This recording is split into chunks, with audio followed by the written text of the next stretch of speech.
Hello, dear students. How are you? I hope and believe that you all are well by the grace of Almighty and enjoying your times. I'm Milan Mondal here in this channel to facilitate your English language learning and academic English learning.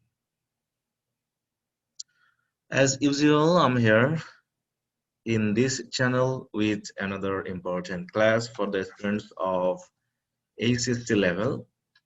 And in this class, I'm going to read a passage from Unit 6, Lesson 5, from their English first paper textbook. And the title of this lesson is Amazing Children and Teens Who Have Changed the World. Through the title, I hope you can understand what would be the main content of this lesson. Actually, the Unit 6 deals with the topic of adolescence, and we have already known about negative and positive effects of adolescence. Even we have already learned a real picture about a girl, adolescent girl, who married uh, a man, actually in her adolescence. Okay, and with the passage of time and joining in local empowerment group, she could understand the harmful effects of early marriage and early pregnancy. So we have known many things about mainly the critical uh, transition of human period or time of life from childhood to adulthood. And in this middle point, there lies the period of adolescence.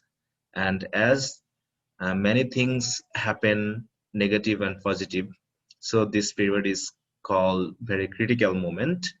And so we need to be aware to make ourselves free from those negative effects. And we have already known some positive effects, like in this period, uh, people or any boy or any girl wants to develop himself or herself according to his or her own identity, etc., etc. So, dear students, I think you have already watched my previous video classes on this Unit 6, because this is the last lesson, that is lesson number 5, and there are 4 video classes on the first 4 lessons from lesson 1 to 4, and I have tried my best to easily represent the lesson to you. And I hope and believe that you have watched the video classes. And today we are going to know some amazing children and teens, that is some adolescents. We are going to talk about some adolescents who actually, by their humanitarian activities, they have changed the world. They have tried to change the world by their activities, by their humanitarian activities, by their uh, own self-sacrificing, that we can say. So we are going to know about them. And if we want to know them and know about them, please go to your textbook and at page where the lesson 5 is. And so, dear students, let's go to your textbook. Here we are with your textbook, and if we go to the table of content, we'll find the unit 6, and this is the last lesson I have already mentioned, and the lesson is at page 80.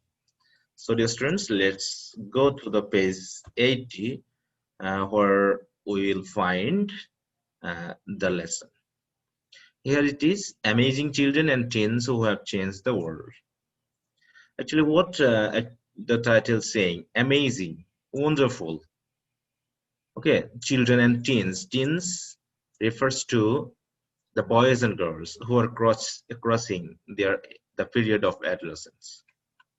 And we know the uh, childhood comes before adolescence. Okay, uh, that is after childhood, one has to uh, face adolescence, and we are going to know such important, famous, and amazing children who have tried with their best to do some acts which actually change the world from the perspective of children or teens. But before starting the main text, here is a short para that is, we can read it so that we can really understand the main theme of this very passage. Okay, it is an adult's world. Yes, we know everything, that everything is done by adults, every decisions are taken by adults, every authority uh, is in control of adults. So everything is looked after or arranged or managed by adults. Children or teens don't have their hands in the affairs of the world or in the society or in the country, because we thought them to be not so much experienced to perform the activities, important activities for the development of the society, country, or the world. So it is generally said that it is an adult's world, because we they make the decisions, create the laws, make the money, and all of the freedoms. That is, have all of the freedoms. That everything is done by the adults, and everything is in the control of adults. So every authority depends on the adults. But there have been exceptions. Have some alternatives too, because there are some children who have done the works which are also done by the adults. So we can say that the age doesn't matter, but intelligence and hard work and dream sometimes make a child or make a teen to do such kinds of acts or activities which even an adult person cannot perform. Okay, because the power from inside lead a person. Actually, the power from inside leads a person to do some acts which is very wonderful and amazing to the whole world. So we can actually understand them through the passage really, and we'll know the name of such children who have done already some humanitarian or amazing works. Okay, take for example these child visionaries, boys and girls who have changed our world through their good actions and examples. Yes, here are some examples actually. This passage is some examples of such child visionaries. Those who dream, those who have visions for changing the world. Actually, they want to make world such a livable person for all the people, so that there remains no war, no poverty, no hunger. Rather, every person will live equally with equal opportunity. So these type of child visionaries have been mentioned here in this passage.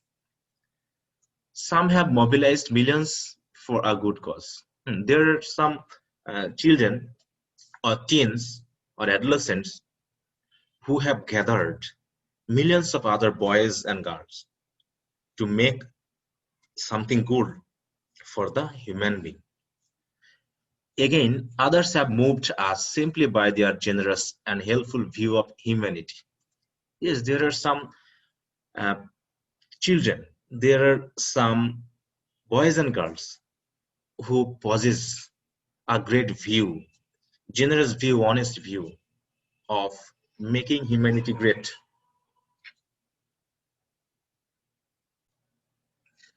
Okay, now let's read about some of these amazing young people.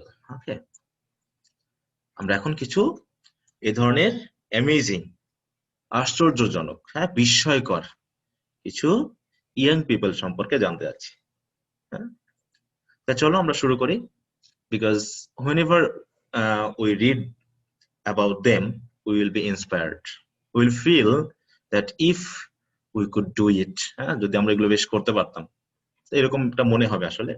তা চলো আমরা দেখি এখানে 1 2 3 4 5 we have 5 young people here, and we are going to know about them and what contribution they have actually done for the society. We are going to know.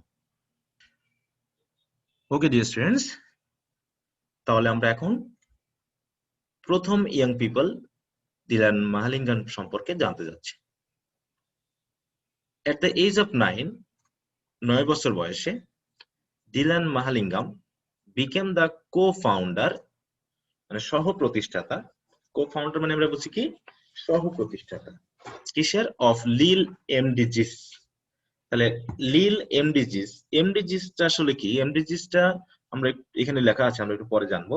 তাহলে Lil MDGs হচ্ছে non profit international development and youth empowerment organisations. তাহলে Lil এমডিজিস যেটা পুরো নাম, সেটা হলো কি একটি নন প্রফিট বলতে আমরা কি বুঝি? অলাভজনক। ইন্টারন্যাশনাল বলতে আমরা কি বুঝি? আন্তর্জাতিক। ডেভেলপমেন্ট মানে হচ্ছে উন্নয়ন, অ্যান্ড ইউথ এবং যুব এম্পাওয়ারমেন্ট মানে ক্ষমতায়ন অর্গানাইজেশন। তাহলে মূল কথা হলো লিল এমডিজিস এটা হচ্ছে একটি অর্গানাইজেশন।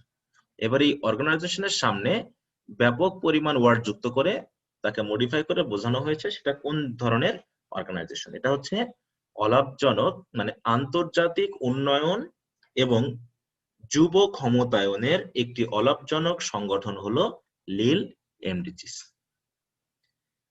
লিল এমডিজিস মিশন বলতে আমরা বুঝি লক্ষ্য, is to use the power of the digital media, অর্থাৎ ডিজিটাল মিডিয়ার যে ক্ষমতা রয়েছে, যে শক্তি রয়েছে, সেই শক্তিটাকে ব্যবহার করে কি করা? টু এনগেজ চিলড্রেন, শিশুদেরকে যুক্ত করা। কোথায়? In the United Nations millennium development goals. তাহলে জাতিসংঘের যে এমডিজিস নামের যে লক্ষ্যমাত্রা রয়েছে, সেই লক্ষ্যমাত্রার সাথে শিশুদেরকে যুক্ত করা কিসের মাধ্যমে? ডিজিটাল মিডিয়া যে শক্তি রয়েছে সেই শক্তিটাকে ব্যবহার করে।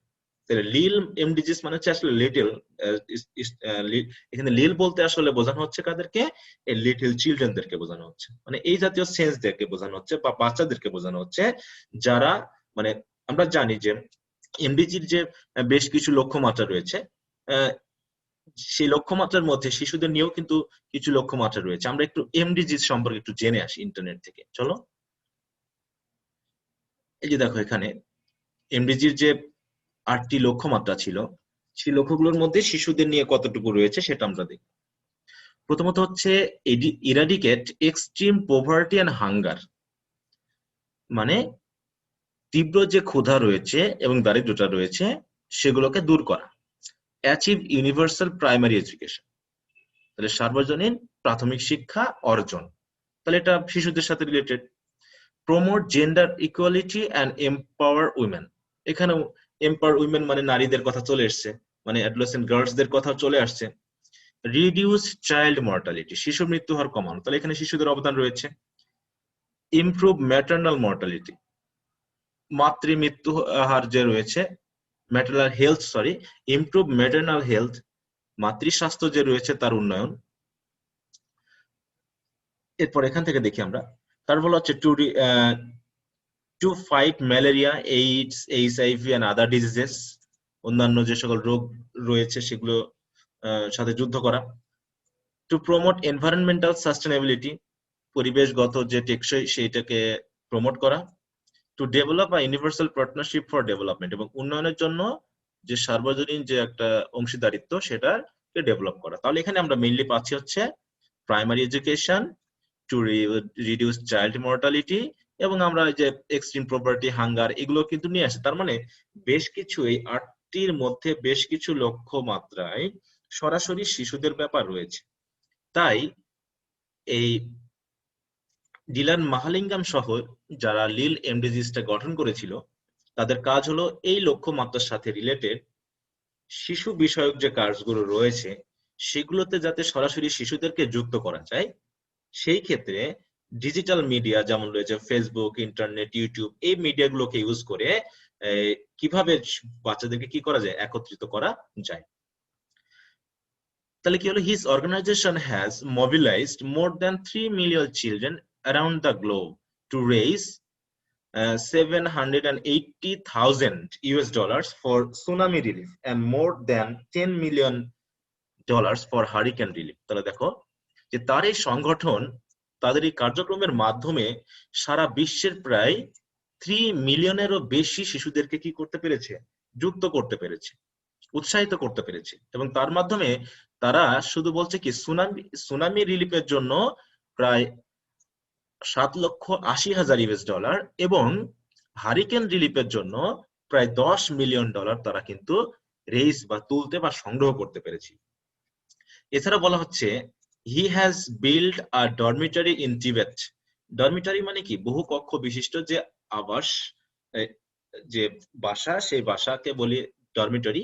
তা তিব্বতে তারা একটা ডরমিটরি তৈরি করতে পেরেছিল। মোবাইল হসপিটাল ইন ইন্ডিয়া, ইন্ডিয়াতে তারা একটি ভ্রাম্যমাণ হাসপাতাল তৈরি করতে পেরেছিল। And a school playground serving AIDS অরফান in Uganda, এবং এইডস এ মারা যাওয়ার এইডস রোগে আক্রান্ত হয়ে পিতামাতা মারা যাওয়ার কারণে যে অরফান এটা ছিল, এতিম বাচ্চারা ছিল, সেই এতিম বাচ্চাদের জন্য উগান্ডায় একটা তারা কি করলো, স্কুল প্লেগ্রাউন্ড বা স্কুলের খেলা মাঠ তৈরি করে দিয়েছিল।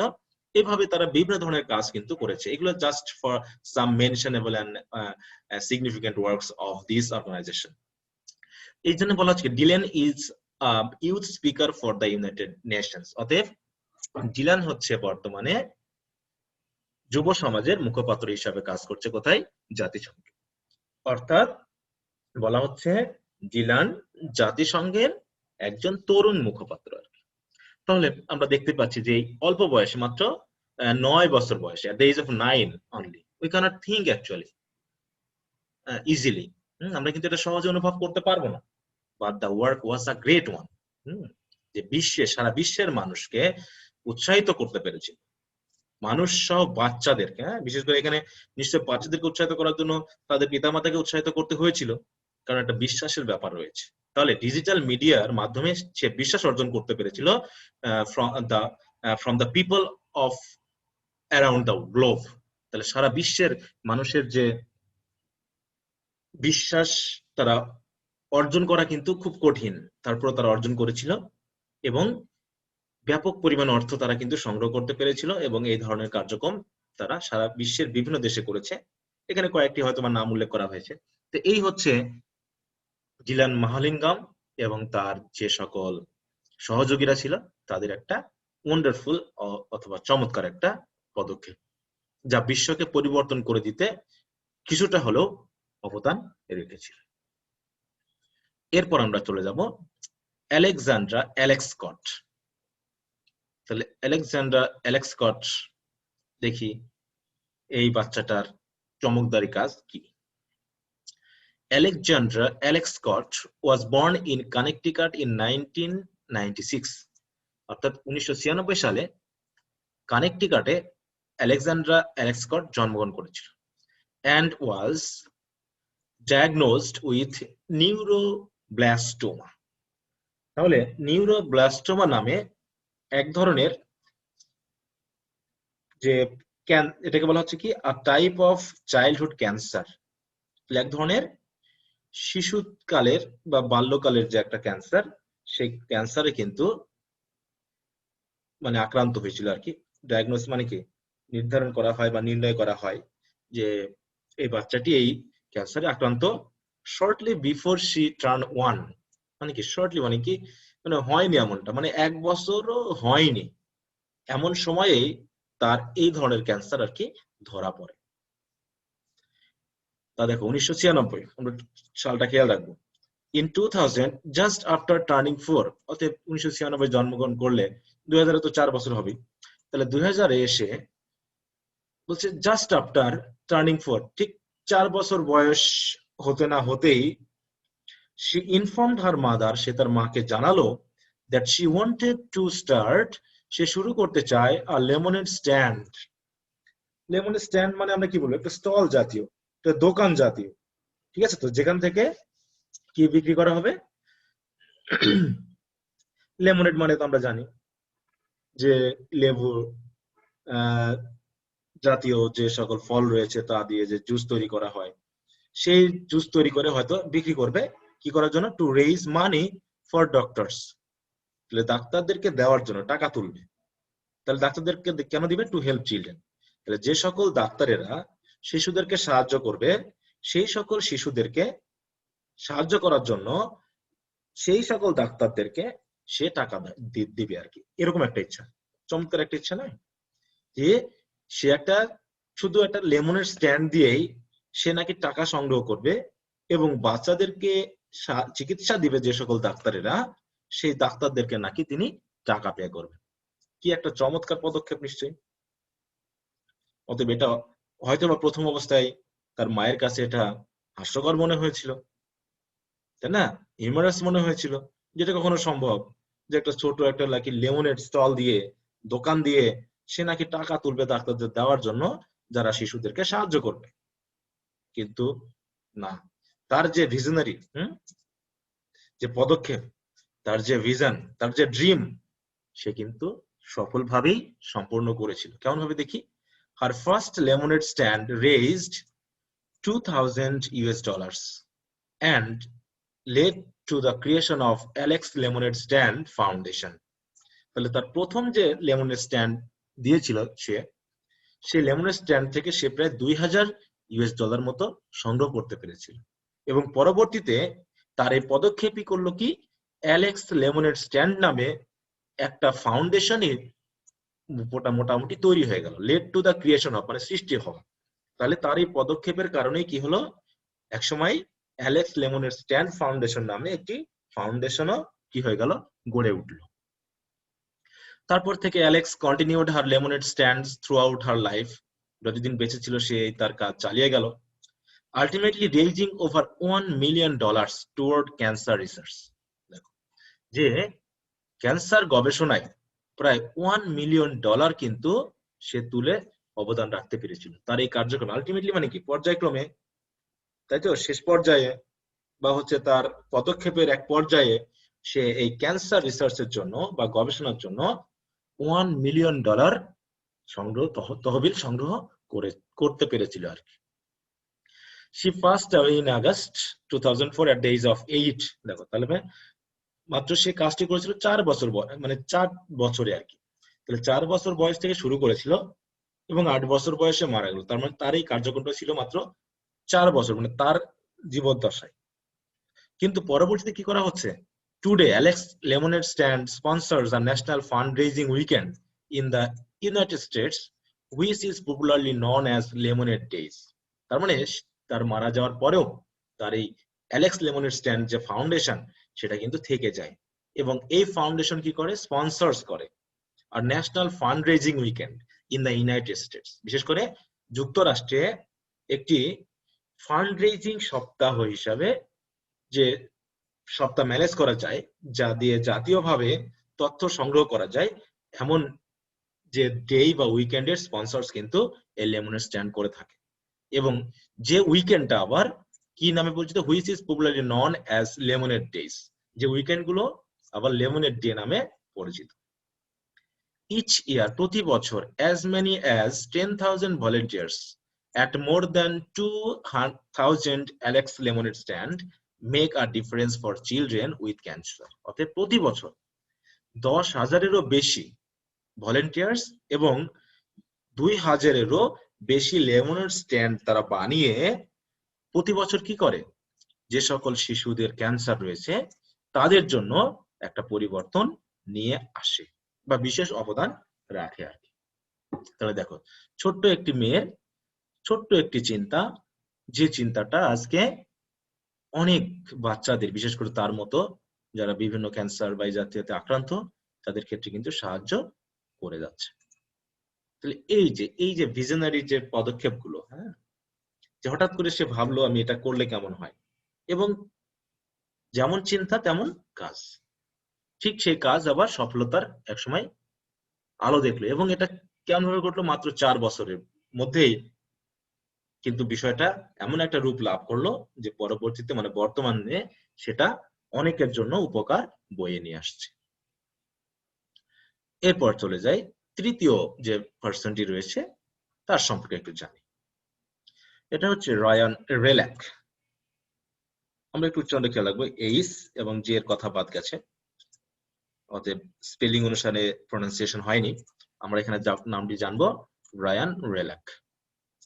In 1998, 6-year-old Ryan Rilak was shocked to learn, তাহলে 1998 সালে 6 বছর বয়সের যে রায়ান রিলাক, সে জেনে খুব ব্যথা পেল। কি জেনে? that children in Africa, যে আফ্রিকায় শিশুদেরকে had to walk, হাঁটতে হয়, many kilometers, মানে কি অনেক কিলোমিটার তাদেরকে হেঁটে যেতে হয়, এভরিডে, প্রতিদিন, জাস্ট টু ফেস ওয়াটার, মানে পানি নিয়ে আসতে, ফেস মানে গিয়ে নিয়ে আসা, বলতে শুধু পানি আনার জন্যই আফ্রিকার শিশুদেরকে বলছে কিলোমিটারের পর কিলোমিটার প্রতিদিন হেঁটে যেতে হয়। আর এই কথাটা শুনে রায়ান রিলাক, যার মাত্র বয়স 6 বছর, সে খুবই ব্যথিত হলো। শক মানে ব্যথিত হওয়া। সুতরাং Ryan decided he needed to build a well for a village in Africa. অতএব রায়ান ডিসাইড করলো যে আফ্রিকাতে ফর আ ভিলেজ মানে একটা গ্রামে একটা করে হলেও সে কি করবে, যে তার প্রয়োজন, মানে সে ভাবলো আর কি যে তার প্রয়োজন এখন আফ্রিকার একটা গ্রামে একটা করে কুয়া তৈরি করে দেওয়া। ওয়েল মানে কুয়া। By doing household chores and public speaking on clean water issues. অতএব সে বাড়ির বিভিন্ন ধরনের কাজকর্ম করার মাধ্যমে, অথবা পরিষ্কার পানির যে বিষয়, সেই বিষয় সম্পর্কে পাবলিক স্পিকিং মানে জনগণের সাথে কথা বলে বা বক্তৃতার মাধ্যমে রায়ান কি করলো, রায়ান রেজড এনাফ মানি, সে যথেষ্ট টাকা সংগ্রহ করতে পারলো, উইথ হুইচ, যে টাকা দিয়ে, his first well was build, তার প্রথম কুয়া তৈরি করা হয়েছিল ইন 1999। দেখো 98-99, জাস্ট 98 চিন্তা ভাবনার 99 তার প্রথম সফলতা সে অর্জন করলো। কোথায়? At the Angolo primary school in a northern Uganda village. তাহলে নর্দার্ন মানে আমরা যদি উত্তর, তাহলে উত্তর উগান্ডার একটা গ্রামে একটা প্রাইমারি স্কুল রয়েছে যার নাম হচ্ছে অ্যাঙ্গোলো প্রাইমারি স্কুল। সেই প্রাইমারি স্কুলে 1999 সালে সে ওই যে টাকা তুলেছিল, সংগ্রহ করতে পেরেছিল, সেই টাকা দিয়ে প্রথম কুয়াটা নির্মাণ করে ফেলল। Ryan's determination led to Ryan's well foundation. অতএব রায়ানের এই ডিটারমিনেশনই রায়ানস ওয়েল ফাউন্ডেশন নামে যে ফাউন্ডেশন তা সৃষ্টি করে ফেললো, তৈরি করে ফেললো, গঠন করে ফেললো। বলাচ্ছে হুইচ হ্যাজ, এবং যে ফাউন্ডেশন কি করেছে, কমপ্লিটেড 667 প্রজেক্টস ইন 16 কান্ট্রিজ। তাহলে প্রায় 16টা দেশে 667টি প্রজেক্ট কিন্তু তারা কমপ্লিট করে ফেলেছে। Bringing access to clean water and sanitation to more than 7,14,000 people. তাহলে 7,14,000 মানুষের কাছে কিন্তু তারা পরিষ্কার পানি এবং স্যানিটেশন, যেটা আমরা বলি পরিষ্কার পরিচ্ছন্নতার যে ব্যাপারটা, সেই ব্যাপারটা যে ইজি অ্যাক্সেস মানে প্রবেশাধিকার, সেটা কিন্তু তারা নিয়ে আসতে পেরেছিল। তাহলে এখানে আমরা দেখছি জাস্ট চিন্তা করা এবং কাজটা করে ফেলা, এবং একসময় কিন্তু তারা সফলতা অর্জন করেছে, এবং প্রত্যেকটা ক্ষেত্রে আমরা তাই দেখছি। আমরা যে 3 জন ব্যক্তির কথা পেলাম, প্রত্যেকজন, প্রতিটা বাচ্চাই unique, and they have thought uniquely, তাই না? তারা কিন্তু মানে অসাধারণ চিন্তা ভাবনা করেছে, এবং they dreamed and at last they became successful to fulfill their dreams. They have a goal in each of their mind, and at last, with their determination, they have gone ahead, and at last they have fulfilled the dreams they have dreamt in their mind or cherished in their mind. অতএব মনে যে স্বপ্ন তারা দেখেছে তারা কিন্তু সেই স্বপ্নগুলোকে পূরণ করে ছাড়ছে। তাহলে এই ধরনের এটা কি really amazing, really wonderful the persons are, and within a very short time, within at an early age, actually at an early age and within a short time, they have been able to successfully fulfill their dreams. So how amazing they are. They have done some unthinkable activities, what we the general people cannot think even. We only think about ourselves. We are really selfish, but they sacrifice their selflessness. Okay, sorry, they have sacrificed their selfishness and they become selfless. Rather, they have thought about others. তারা কিন্তু অন্যের কথা ভেবেছে। তাই এই জন্যই তাদেরকে বলা হচ্ছে ওয়ান্ডারফুল and amazing. তাই চলো এবার আমরা চতুর্থ পার্সনের কথা পড়ি। In 2008, 9-year-old কেটি স্ট্যাগলিয়ানো, তাহলে কেটি স্ট্যাগলিয়ানো নামে একটি মেয়ে 9 বছর বয়সে 2008 সালে brought a tiny cabbage seedling home from school. অতএব স্কুল থেকে সে বাসায় কিনে আসলো। ক্যাবেজ মানে কি? বাঁধাকপির একটা চারা। সিডলিং মানে কি? চারা। সে নিয়ে আসলো স্কুল থেকে, বাসায় নিয়ে আসলো। As she cared for her cabbage, আর যেহেতু সে এই চারাটার বা এই যে বাঁধাকপির যে খুব যত্ন নিল, it grew to 40 pounds. এটা প্রায় 40 পাউন্ড পর্যন্ত ওজন হয়েছিল। এবং কেটি কি করলো? Donated her cabbage to a soup kitchen. অতএব সে একটি soup কিচেনে সেটাকে ডোনেট করে দিল। Where it helped to feed more than 275 people. তাহলে কি হলো? যে তার যে ক্যাবেজ, তার যে বাঁধাকপি, যেটা সে একটা স্যুপ কিচেনে দান করে দিল, সেখানে প্রায় 275-এরও বেশি লোকজনকে কিন্তু খাওয়াতে সাহায্য করেছিল। তাহলে চিন্তা করে দেখো, তার ছোট্ট একটা উদ্যোগ 275 জন মানুষের সাহায্য হয়ে গেল। অতএব moved by the experience of seeing how many people could benefit from the donation of fresh products to soup kitchen. তাহলে soup কিচেনে কিছু ফ্রেশ প্রোডাক্টস ডোনেশন করার মাধ্যমে কিভাবে এতগুলো মানুষকে সাহায্য করা যায়, উপকার করা যায়, এর দ্বারা মুভড হয়ে, মুভ মানে কি? কিছুটা হলেও মোটামুটি অভিজ্ঞতা লাভ করা বা বুঝতে পারা বা জানতে পারা বা মনের ভিতরে একটা নাড়া পাওয়া, যাকে বলা হচ্ছে। পাওয়ার পর কি করলো? Katie decided to start vegetable gardens and donate the harvest to help feed people in need. অতএব কেটি সিদ্ধান্ত নিল যে সে কি করবে?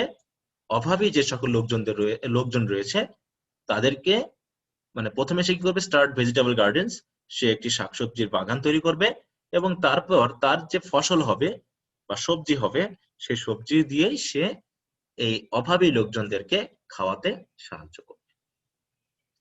টুডে তার এই চিন্তা ভাবনা আজকে কি হয়েছে? Katich crops. তাহলে কেটিস ক্রপস মানে একটা ফাউন্ডেশন তৈরি হয়ে গেছে, যে কি করছে? Donates thousands of pounds of fresh produce or product from numerous gardens to organizations that help people in need. অতএব এরকম হাজার হাজার পাউন্ড ফ্রেশ পণ্য, তাই না, বা তাজা পণ্য বা কৃষি ফসল কি করছে? অসংখ্য গার্ডেন থেকে এরকম অর্গানাইজেশনে আসছে, যা কি করছে? That help people in need, যা অভাবী লোকজনদেরকে সাহায্য করতে পারছে। এরকম অসংখ্য, তাই তো বলছে donates thousands of pounds of fresh products from numerous gardens to organisations. তাহলে বিভিন্ন অর্গানাইজেশনকে তারা দিচ্ছে, যা দিয়ে কি হচ্ছে? অভাবী লোকজনকে যাতে সাহায্য করা যায়। তাহলে এই হলো কেটি স্ট্যাগলিয়ানের পদক্ষেপ। The last person is Anna Frank, the most well-known children around the world, though we have known them now. But Anna Frank is popular for her diary. Okay, so we can now go to learn about her. Anna Frank is perhaps the most well-known victim of Nazi Holocaust of World War II. অর্থাৎ দ্বিতীয় বিশ্বযুদ্ধের সময় ইহুদি বাহিনী, নাজি বলতে আমরা বুঝবো Nazi বাহিনী, যেটা আমরা জানি হিটলারের। তাহলে হিটলারের নাৎসি বাহিনী যে ইহুদি হত্যার জন্য যে হলোকাস্ট চালিয়েছিল, যে হত্যাকাণ্ড চালিয়েছিল, তার মধ্যে সবচেয়ে সুপরিচিত মানে ভিকটিম আর কি, হলোকাস্ট মানে ধ্বংসযজ্ঞ, যে নাৎসি ধ্বংসযজ্ঞের শিকার হয়েছিল যারা, তার মধ্যে সবচেয়ে সুপরিচিত হচ্ছে Anne Frank. Anne born on 12 June 1929, তাহলে অ্যানা জন্মগ্রহণ করেছিল 1929 সালে 12 জুন। আর তখন কি করা হয়েছিল? was given a diary at the age of 13। তাহলে যে 1929 সালে জন্মগ্রহণ করেছিল তাকে একটা ডায়েরি দেওয়া হয়েছিল, যে ডায়েরিতে সে কি করেছিল? ক্রনিকল মানে কি? তারিখের ক্রমান্বয়ে লেখা, ধাপে ধাপে। তাহলে chronicled her life from 1942 to 1944। তাহলে 1942 থেকে 1944 সাল পর্যন্ত তার জীবনের যে ঘটনা, সে কিন্তু সেগুলো ধারাবাহিকভাবে লিখেছিল। ডিউরিং দিস টাইম, এই যে এই সময়টা যে বর্ণনা করা হচ্ছে, এই সময়ে Anne spend 2 years in hiding with her family. তার পরিবারের সাথে কোথায় ছিল? লুকিয়ে ছিল। ইন হাইডিং মানে লুকিয়ে থাকা।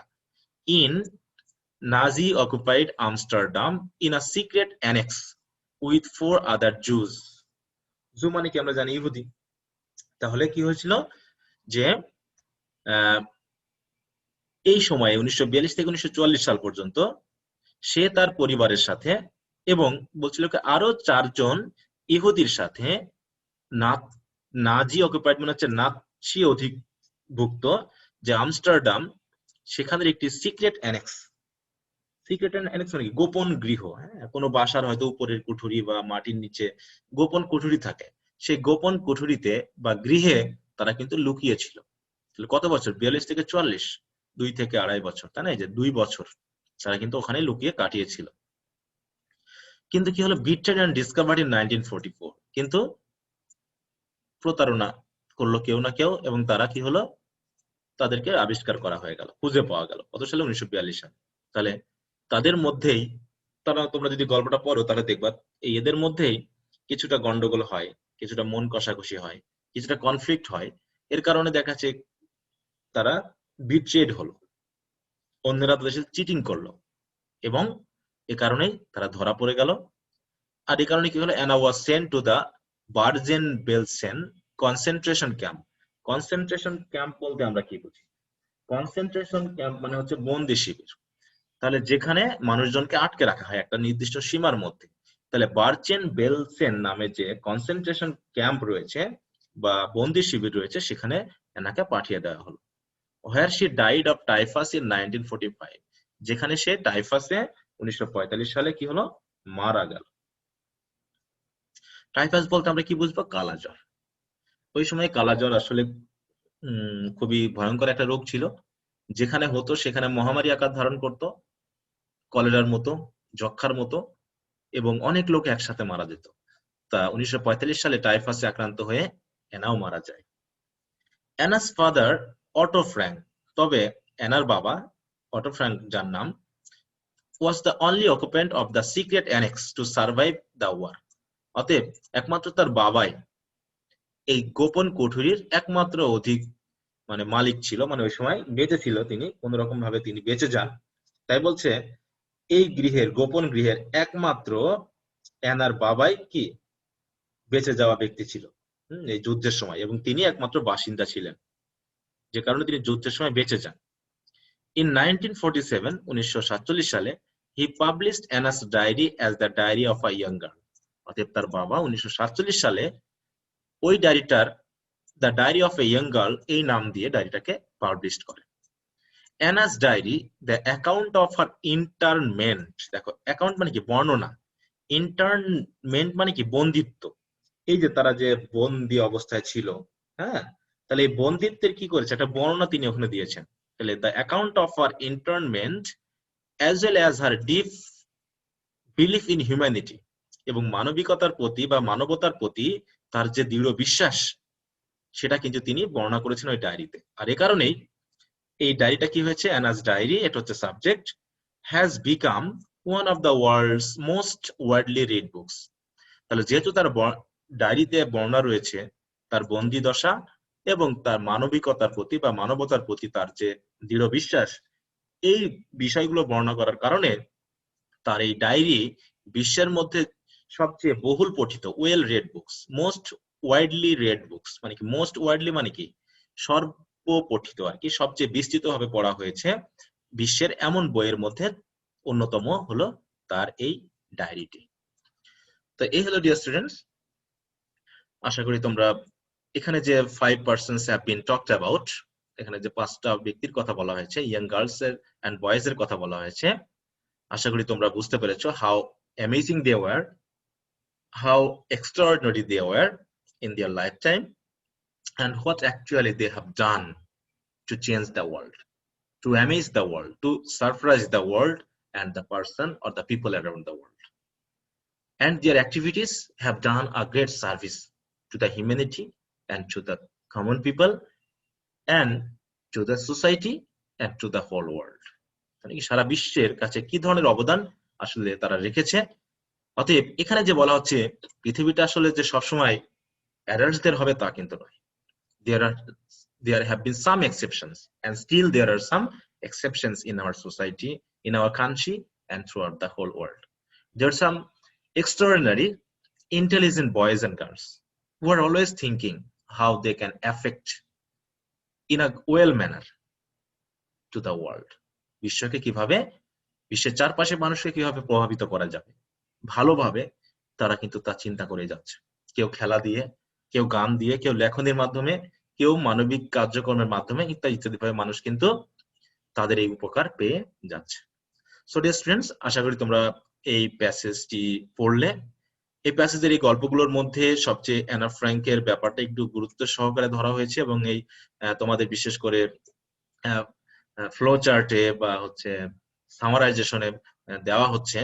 এছাড়া উইথ ক্লু উইদাউট ক্লু হিসাবে অথবা তোমাদের রিয়ারেঞ্জ হিসাবে এখান থেকে কোনো না কোনো কোশ্চেন আসতে পারে। তাই তোমরা জাস্ট পড়ে রাখবে, just for one time, for 2 times, দুই একবার পড়লে পরে কিন্তু তোমরা এই বিষয়গুলো বুঝতে পারবে। যেহেতু এমসিকিউ কোশ্চেন নয়, তোমাদের লিখে কোশ্চেন হবে, সে কারণে তোমাদের মুখস্থ করার দরকার নেই। Just try to read and develop your understanding power in English so that you can write down any questions because you can understand the passage well. যদি তুমি প্যাসেজগুলো ভালোমতো বুঝতে পারো তাহলে কিন্তু তোমাদের কোশ্চেন আনসারও তোমরা সহজেই করতে পারবে। আর এর উপর বিশ্বাস রেখে তোমাদেরকে কিন্তু প্রতিনিয়ত you have to practice English in any way, in speaking, in writing, in reading or in listening. Okay, এইভাবে তোমরা যদি ইংলিশে প্র্যাকটিস করতে থাকো তাহলে ইংলিশ সাবজেক্টটা তোমাদের কাছে কিন্তু সহজ হয়ে যাবে। তোমাদের প্রথমে ভাবার দরকার নেই পরীক্ষার কথা, কোশ্চেনের কথা, but you have to think first about learning the language, and then if you develop your language within just 1 year, then the next year, that in your second year, you'll be able to make a good preparation on your English subject because you have developed your grammatical or word stock, word power in English. যখন তুমি word পাওয়ার গুলো, structure গুলোকে develop করে ফেলতে পারবে, তখন তো second ইয়ারে গিয়ে তুমি জাস্ট মডেল অনুসারে প্র্যাকটিস করে গেলেই তো হয়ে গেল। তোমার তো তার মুখস্থ করা লাগছে না। এবং মুখস্থ করে কি যে বিশেষ ভালো করা যাবে তা কিন্তু নয়। ভালো স্টুডেন্টরা কি করে, আগে প্রথম ইংলিশটাকে আন্ডারস্ট্যান্ড করে, তারপরে সেগুলোকে উপস্থাপন করার চেষ্টা করে, and if necessary then they try to memorize something. তারা কিন্তু মেমোরাইজ করার চেষ্টা করে। কিন্তু মুখস্থ বিদ্যা দিয়ে একটা ভাষাকে কখনো দখলে আনা যাবে না এবং এ দিয়ে খুব একটা ভালো কাজ করা যাবে না। মুখস্থ করে কিছুটা রেজাল্টের ক্ষেত্রে কিছুটা হেল্প হবে, কিন্তু in the long run you have to suffer, তোমাদেরকে কিন্তু ভুগতে হবে। So dear students, try to read through all the passages just to develop your word stock and develop your understanding power, that is reading power. Reading skills K develop করতে হবে। Then try to develop your writing skills. Okay, writing power টা develop করতে হবে প্রতিদিন লেখার মাধ্যমে। তা আমি আপাতত তোমাদের সকল ইউনিটের সকল লেসন গুলো থরলি পড়ে দিচ্ছি, এখানে আমি চেষ্টা করছি ওয়ার্ডগুলোকে ইংরেজি থেকে বাংলায় করে তোমাদের সামনে উপস্থাপন করতে, সেন্টেন্স প্যাটার্নগুলোকে কেটে কেটে দেখাতে চেষ্টা করছি যাতে তোমরা এখান থেকে সহজে সাহায্য পাও। সো ডিয়ার স্টুডেন্টস, আবারও তোমরা প্যাসেজগুলো বাসায় একটু পড়ে নিবে। পরবর্তীতে আমি ইম্পর্টেন্ট প্যাসেজগুলো থেকে তোমাদের মডেল টেস্ট দিব, এটা আমি আগেই বলেছি এবং এখনো বলছি। অতএব don't think about model test just, but rather think about learning the language well. হ্যাঁ, এটাকে বোঝার চেষ্টা করো, ভাবার চেষ্টা করো এবং ভাষাটাকে দখলে নেওয়ার চেষ্টা করো। তো আজ আর নয়, তবে অবশ্যই ভিডিও ক্লাসটি তোমাদের যদি ভালো লাগে তাহলে অবশ্যই লাইক করবে, কমেন্ট করবে এবং বন্ধুদের সাথে শেয়ার করে নিবে। আর তোমরা যদি এই চ্যানেলে নতুন হয়ে থাকো, ইউটিউব ক্যান লার্ন ইংলিশ নামের যে ইংলিশ ল্যাঙ্গুয়েজ লার্নিং এর যে channel I have created for you, তো যদি তোমাদের চ্যানেলটিতে ভিডিও ক্লাসগুলো যে রয়েছে সেগুলো যদি তোমাদের ভালো লাগে এবং তোমরা যদি নতুন হয়ে থাকো, please subscribe to this channel and press the bell button beside it so that you can get instant notification of all the uploaded video classes. Okay, and you can contact with me through the Facebook pages or Facebook groups or by calling me over this phone number. You can contact with me by sending messages through my email number. So every way, by using every way, you can contact with me if you feel any problem.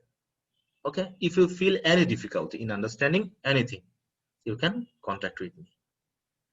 And dear friends, these are the classes, especially ACC English first paper and second paper. There are so many video classes, unit by unit, lesson by lesson, and I think you are enjoying the video classes. So thanks for being with me till the end of this video class. Best of luck. Stay at home, stay safe, and I wish to meet you again in the next class. Till then, peace be upon all of you. Bye.